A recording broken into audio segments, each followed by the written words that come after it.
Put your hands up if you find it annoying when you dial the electricity company or the phone company and they say, press 1 for accounts, press 2 for customer service, press 3 for...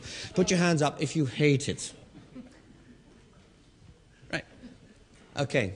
Now, here's another question. Put your hands up if you have an automatic answering system for your clients.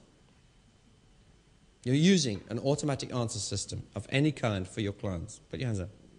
It's all right, don't be embarrassed. You're only on video, but it doesn't matter. I want to see. I'm just saying, it's an example of how, again, we have this double think. That, I work with telco companies, telecom companies. They all have these systems. But they all hate them. So I say to them, why is it?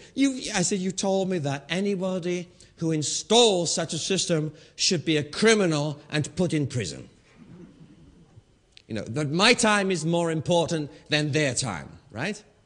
And then we use them ourselves. So what happens is, it's an example of institutional blindness. We land up installing systems which we hate when we are a customer, but we love when we are selling something.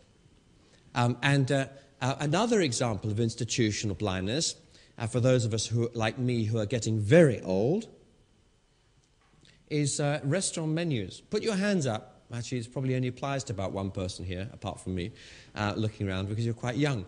Put your hands up if you need glasses to read a restaurant menu by candlelight.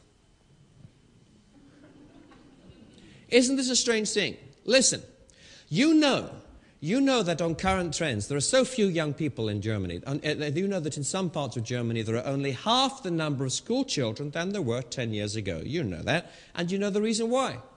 Which is that, as in many families in my country, the average number of children per couple is about one and a bit. Which means that the population of Germany will halve in every generation.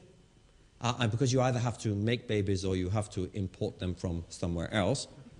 And my country is busy importing them because we've completely forgotten how to make them. That's why we are importing. It's true, we have a national emergency in my country. It's unofficial, but that's why we have just sucked in with a big vacuum cleaner 1 million new people into my country in the last 36 months. Because we've completely forgotten how to make babies, and we are becoming as extinct as the dinosaurs. That's the truth.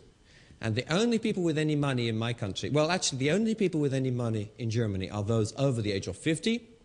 I don't know why anybody in Germany bothers to sell to anyone under the age of 50. 1, they haven't got any money. 2, there aren't any of them. So you know that, as in London, that most of the people with most of the money to eat out in restaurants are over the age of 50, right? It's the target market for any restaurant that's any good, correct? Okay. And you go, if you don't believe me, just go around and look for the grey hairs or no hairs, okay?